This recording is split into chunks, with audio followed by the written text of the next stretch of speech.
Rebecca Scarlett सोचती है कि उसके भाई बहन कहाँ चले गए। शहर के सारे लोग अपने अपने बच्चों को ढूंढ रहे होते हैं। घोच आस्था पर हमला करता है, मैं तुमको अपनी बहन मरी से शादी नहीं करने दूंगा। आस्था बोलता है, इस टाइम पर ये सब करना जरूरी है क्या? घोच बोलता है कि मरी से ज्यादा इस दुनिया में और कुछ इम्पोर्टेंट नहीं है। नोएल उधर आती है और बोलती है, इस शहर के साथ क्या दिक्कत है? इस सीजन में इतनी ठंड क्यों है? अभी तो ठंड का मौसम भी नहीं आया। ये कितना पेचीदा है, कितना अपसर्ड है। आस्था बोलता है, हे नोएल तुम इधर क्या कर रही हो? तो नोएल बोलती है, मैं इधर से ही गुजर रही थी। रेबेका आस्था से बोलती है, ये कौन है आस्था? आस्था बोलता है, ये है मेरी मैजिक नाइट वाली दोस्त। एंड नोएल से बोलता है, ये है मेरी दोस्त रेबेका। नोएल और रेबेका दोनों एक दूसरे को जेलस होकर देख रहे होते हैं। इसकी दोस्त? नोएल उन्हें बताती है कि उसने कुछ बच्चे के झुंड को पहाड़ की तरफ जाते हुए देखा था। फिर उधर वो सिस्टर आती हैं और बोलती हैं, इस स्नो में वो मैजिक को सेंस कर सकती हैं। ये एक ऐसा स्पेल है जिसका असर सिर्फ बच्चों पर ही हुआ होगा, जिनका अभी मैजिक डेवलप नहीं हुआ, जिनका मैजिक अभी मैच्योर नहीं हुआ है। पता नहीं कोई बच्चे को किडनैप करके क्या करेगा। सिस्टर थेरेसा बोलती है कि चर्च के सारे बच्चे भी गायब हैं, यानी कि मरी भी गायब है। घोच गुस्से में आकर उस सिस्टर को पकड़ के उठा देता है। सिस्टर बोलती है, इतनी जल्दी हिंसा करना,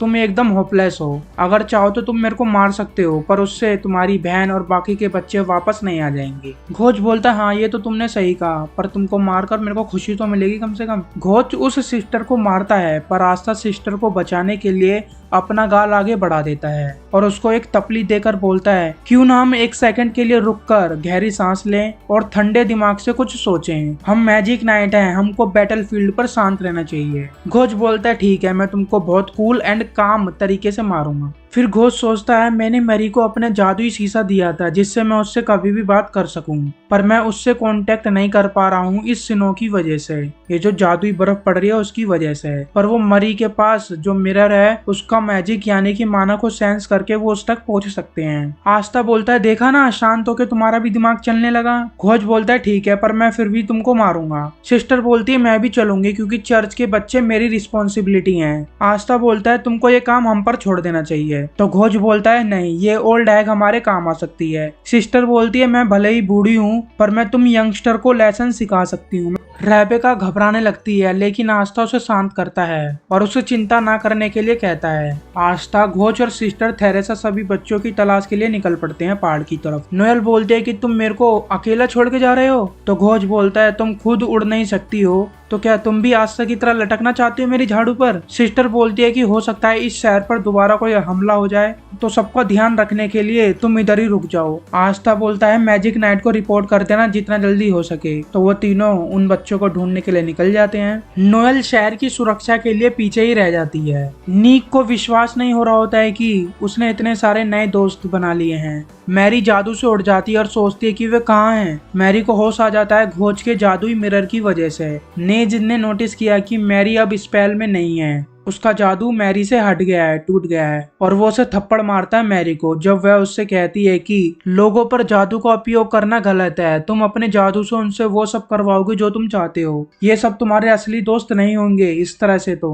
बारो नाम का एक दुश्मन अपने जादुई चश्मे से देखता है कि किसमें कितना मैजिक है। मरी में सबसे ज्यादा मैजिक होता है। बारो नीज से परेशान हो जाता है क्योंकि वह मार्को स्कारलेट जैसे बंदे को लाया, बच्चों को लाया जिसमें बहुत कम मैजिक है। वो मार्को को पकड़ लेता है और उसे बर्फ में फेंक देता है नीचे गुफा के जरिए, और वो अपना काम स्टार्ट कर देता है। वो सब बच्चों में से मैजिक एक्सट्रैक्ट करने लगता है। घोच माना को सेंस करते हुए आस्था और सिस्टर के साथ आगे बढ़ रहा होता है उन बच्चों को ढूंढने के लिए। नोएल शहर में सभी को शांत करने की कोशिश करती है कि मैजिक नाइट तुम्हारे बच्चों को सही सलामत लेके आ जाएंगे। रेबेका के सिबलिंग्स भी बोलते हैं, लूका और मार्को किधर हैं? तो रेबेका एंड नोएल बोलते हैं, आस्था उनको लेके आता ही होगा, चिंता मत करो। वो वापस अपने घर में जा रहे होते हैं क्योंकि बाहर बहुत ठंड होती है। रेबेका और उसके सिबलिंग्स देखते हैं कि इनके घर को क्या हो गया, ये दीवार कैसे टूट गई। नोएल बोलती है, आस्था और घोच उसको वापस आके ठीक कर देंगे। नोएल मैजिक नाइट से संपर्क करने की कोशिश करती है। हेडक्वार्टर से सेक्केई फोन कॉल उठाता है और वो बहुत बकवास करने लग जाता है हमेशा की तरह। नोएल बोलती है, उधर एक शहर में बर्फ गिर रही है और तुम बकवास कर रहे हो। सेक्केई बोलता है, स्नो, हाउ रोमांटिक। नोएल गुस्से में चिल्लाकर बोलती है, इधर एक इमरजेंसी है, बच्चों को किडनैप कर लिया गया है। सेक्केई बोलता है, तुमको जल्द से जल्द मैजिक नाइट से संपर्क करना होगा। तो नोएल बोलती है, मैं अभी क्या कर रही हूँ? सेक्के बोलता है, ओ हाँ मैं जल्द ही मैजिक नाइट को ये बात रिपोर्ट करता हूँ। वो लोग उन बच्चों के पास पहुंच ही रहे होते हैं। आस्था को मार्को दिखता है बर्फ में लेटा हुआ। घोच बोलता है, तुम खुद जाओ, अगर उस बच्चे की इतनी ही फिक्र है तो मैं चला अपनी मैरी को बचाने। आस्था घोच की झाड़ू से खुद जाता है मार्को के पास जाने के लिए।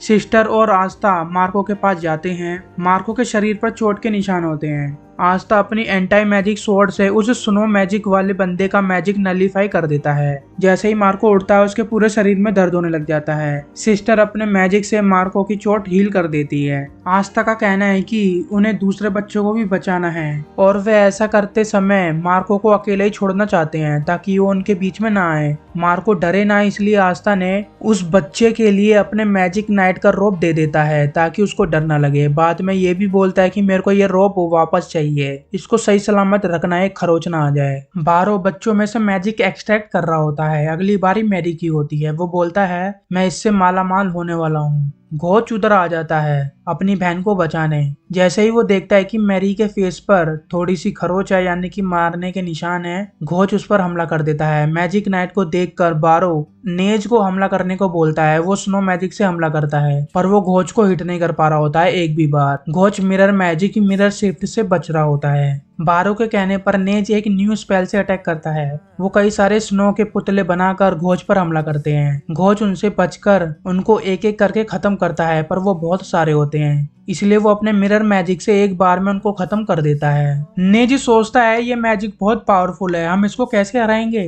बारा भी अपने जादुई चश्मे से देखता है तो हैरान हो जाता है कि वो इस मैजिक नाइट को नहीं हरा पाएंगे, इसलिए वो मैरी को पकड़ लेता है और बोलता है, अगर आगे आए तो मैं इसका गला दबा दूंगा।